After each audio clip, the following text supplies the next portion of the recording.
hoja tulikuwa tunawakomoa Simba, wamefanikiwa kwa 100%, pongezi kwao. Kama hoja ni mahitaji ya klabu, niwape pole. Niwape pole. Yaani Yanga kweli ilikuwa inahitaji namba 9. Tumeangalia mechi ya juzi. Kama kweli kulikuwa na muda na kuna nafasi ya mchezaji mmoja au namba 9 ukigeuza namba 6 inakuwa 9. Kama wamegeuza namba pia wamefanikiwa. Kama malengo yao namba 6 Alikamwe alipanda na namba 6 so 9. Ukigeuza ile jezi sijui anaivaaje, haiwezi kuwa tena jezi, itakuwa pensi. Mimi nataka watu waelewe kwamba Yanga walipofeli kuwajibu watu, kwa sababu kuna kitu kilifanyika. Ngoja nirudi nyuma kidogo, sababu ni muda wangu wa kuzungumza. Yanga walikwenda katika siasa baada ya usajili, wanafanikiwa sana eneo hilo, kwa sababu Yanga iko na wanasiasa wengi kwa sasa.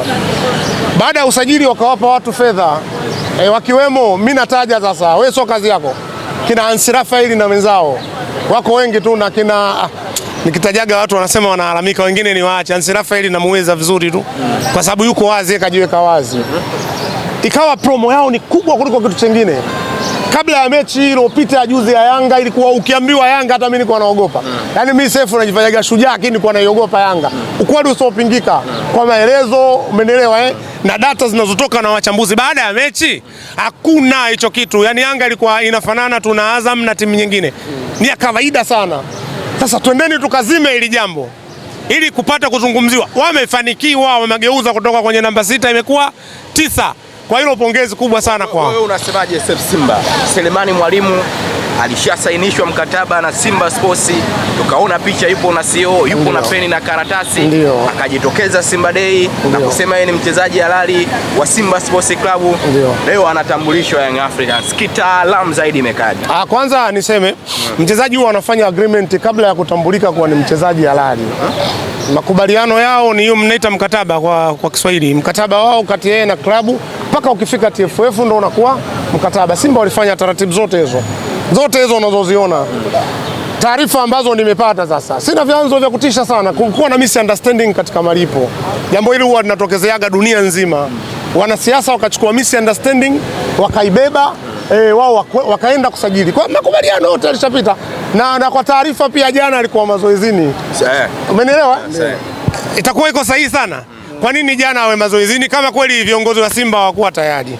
Hilo moja. Lakini pili, nataka sawa baadhi ya watu ambao tu wanalaumu bila ya kujua, wajue kwamba bado pale Msimbazi tuna tatizo, yani bado tuna virusi. Mimi nilikuwa naamini tumemaliza. Virusi? Nilikuwa naamini tumemaliza. Misunderstanding hii isingejulikana kama hatuna kirusi. Maana yake yuko kirusi ambao ametoa hii taarifa. Sasa leo ametutolea taarifa kwa mchezaji ambaye tulikuwa tukimhitaji kwa 40% au 45%. Umeelewa vizuri? Lakini mwaka jana walikubaliana watu wote wa Simba kwamba Mwalimu hatoshi, tutafute mtu mwenye nguvu. Inawezekana tuloleta ana nguvu ndogo kuliko Mwalimu au anamzidi Mwalimu. Bado tulimtaka Mwalimu. Wana Simba? Bado tulimtaka Mwalimu wawe chaguo la pili. Umeelewa sijui? Sasa kama yuko mtu alitumia nafasi hii kweli kwenda kutoa taarifa kwamba bado hapa kuna misunderstanding, itumieni nafasi. Bado tuna tatizo katika klabu. Bado tuna virusi katika klabu. Bahati mbaya sasa watu wa comment msende kusema mtu. Mimi hapa ndo staki. Sababu watu watakwenda mzee, watu watapata tabu. Mangungu mimi siye kumsema vibaya. Mimi kanuni yangu ni moja. Ukiwa kiongozi wa Simba, kanuni yangu mimi wewe ni bosi wangu. Umenielewa vizuri Shida ipo ikaangaliwe. Na ili afadhali Mwenyezi Mungu mkubwa sana, kwa sababu si tajiri wetu ana nia ya dhati ya kuiongoza klabu. Yanaonekana mapema. Kwa hiyo nikirudi kwa Mwalimu, Yanga wamefanya siasa. Umeelewa? Katika dunia ya siasa wamefanikiwa sana.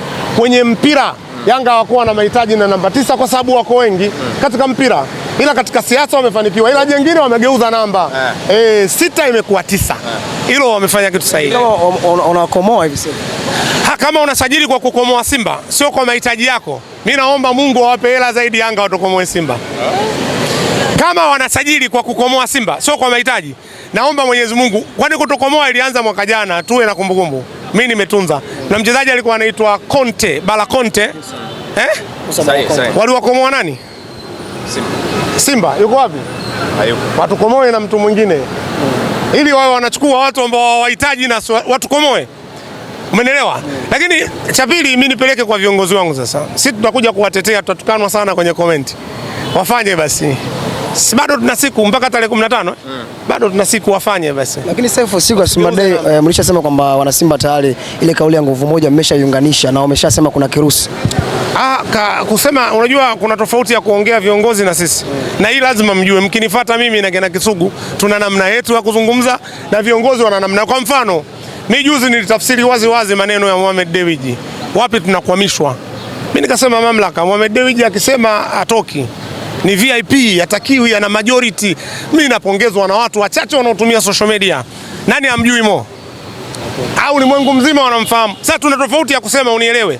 Viongozi ni lazima waseme sisi ni wamoja na haina jinsi. Huwezi kusema sisi tuna utofauti. Mimi sikusema pia utofauti. Nasema tuna kirusi. Tatizo. Na elewa kaka, kupandikiza kirusi mpaka kuja kukijua kwamba hiki ndio kirusi, huwa inachukua muda. Nitumie mfano wa kawaida tu wa nchi. Amerika waliwahi kumpandikiza Gorbachev. Russia ndio toka mdogo mpaka akakuwa akawa president akaigawa. Warusi wanakuja kustuka tayari Russia iko chache, wanamshughulikia za Gorbachev, nchi haipo. Na Simba hili ni tatizo dogo katika matatizo, lakini tulitatueni kwa sababu limeanza muda mrefu. Yaani kumkosa mwalimu ni sehemu ya tatizo dogo katika mahitaji ya mwalimu wa Simba na mahitaji ya klabu. Mimi kwangu tatizo dogo sana. Na sio mimi kwangu, wewe ambaye utanibishia kafanye marejeo. Mwalimu alikuwa anatokea benchi mwaka jana. So mimi na wachambuzi wakakiri mwalimu hatoshi kuisaidia Simba. Sasa tunataka wachambuzi wakili tena kwamba mwalimu ambaye alikuwa hatoshi kuisaidia Simba kachukuliwa na Yanga. Yangu mimi ni hayo kwa mwalimu. Unatumia njia zipi ili kutatua iko kirusi ambacho kinahisibu Simba kwa sasa? Sisi tuifanye namba 6 iwe 6. Sisi tusigeuze namba. Sisi tufanye namba 6 isomeke kama basi ndo njia pekee. Hata Mohamed yeye mimi naamini inawezekana anisikii, ila si anasikiliza watu wengine. Akakae kwenye vyombo vya habari asikilize watu wanavyosema. Umenielewa vizuri, na malalamiko na Jairuti kwa ujumla, sababu wao ndo watu wawili wanaweza kuigeuza namba ikawa namba. Na mwaka huu pengine nitakwenda kujua. Sisi tunaambiwaga wale watu wa Azam ni watu wetu. Katika hili basi tumalizane. Ila tunayo. Hii kwenye karia ya mchezaji hii imekaaje? Kwa sababu wengi ambao pia wapo wanamlaumu Selemani Mwalimu kwamba alichokifanya pia kama mchezaji huenda pia alipo sawa. Kwa karia yake hili imekaaje? Selemani Mwalimu anaonekana ana shida ya hela, ana shida ya mpira. Ana shida ya hela, kwa hiyo huwezi kumzungumzia. Wewe unamlaumu vipi mtu ana shida ya hela? Ya hela si mpira. Wewe unafikiri kila anayevaa jezi uwanjani ana shida ya mpira? Nzinze ana shida ya mpira? Nzinze ana shida ya mpira, so hela. Akabaki Yanga. Akapima klabu anayokwenda, siwezi kwenda kucheza hela mingi, hapana, nataka nicheze mpira. Kwa hiyo huenda pia ameenda Yanga kwa kufuata? Sio huenda, ni hela, ana shida. Angekuwa na shida ya mpira sinatakiwa acheze. Kwa Simba hawezi kucheza Yanga kwa namna ya watu waliopangwa basi. Sababu yupo mzawa pia Miambo kutokea Mashujaa, ni mzawa. Wewe utawahesabu namba 9 wa 5 duniani itakuwa Yanga peke yake. Yusuf kama amefuata pesa, ina maana Simba hakuna pesa. Simba tulimpa kulingana na thamani yake, watu wakampa kisiasa. Hujawahi kuona? We bado mdogo utakuwa. Bado mdogo. Kuna sehemu unalazimika kutoa hela nyingi kwa kumkomoa mtu mwingine, afu baadaye unajuta peke yako, sababu nilichofanya kiko sawa. Utakuwa kijana. Kama sisi utakutana na hayo. Kwa hiyo yeye ana shida ya hela mwalimu. Atakuwa na shida kuendesha karia yake. Endapo kama Yanga pia watakamilisha deal la Faisal Salum, wamemshusha Selemani Mwalimu. Huenda ni kama mashabiki wa Simba msiwe sawa kisaikolojia kama Faisal akitua Yanga. Unazungumzia miujiza. Unazungumzia miujiza. Kwa sababu yani nilivyo ndugu yangu ni singano sijakosea. Mimi nilivyo miujiza sizungumziagi na ramli. Ndio maana ikifika kipindi cha usajili usimpigie simu Simba tuzungumze. Mimi utaniona sijui hata kuzungumza, mimi sipigi ramli. Mimi ndio maana mimi mtu wa Mungu, kwa sababu najua Mungu yupo na kazi zake. Kwenye uganga nipo kidogo kwa sababu Mungu kautaja katika vitabu vyote. Sipigi ramli. Kama ungekuwa na uwezekano kwa Yanga kumchukua Faisal, wasingeenda kwa mwalimu. Yaani we kaka. Kwa sababu inaonekana surprise imeisha. Yanga wewe hujui vizuri. Surprise, ile surprise ni mwalimu. Wameandika wenyewe kwamba. Ndio, na alituambia nani Walikamwe? Mtu ambaye hana subira. Alisema kuna mchezaji wetu anafanya naye. Asa Walikamwe ajue Faisal anaenda Yanga. Wewe angekaa juu ile gorofa waonyeshe watu. Wewe bana acha. Simba mkitaka muizime ya Selemani mfanyaje? Namba 6 ibaki kuwa 6. Ashuke pesa. Isiwe 9. Namba 6 ya Tanzania kwa sasa. Ni nani?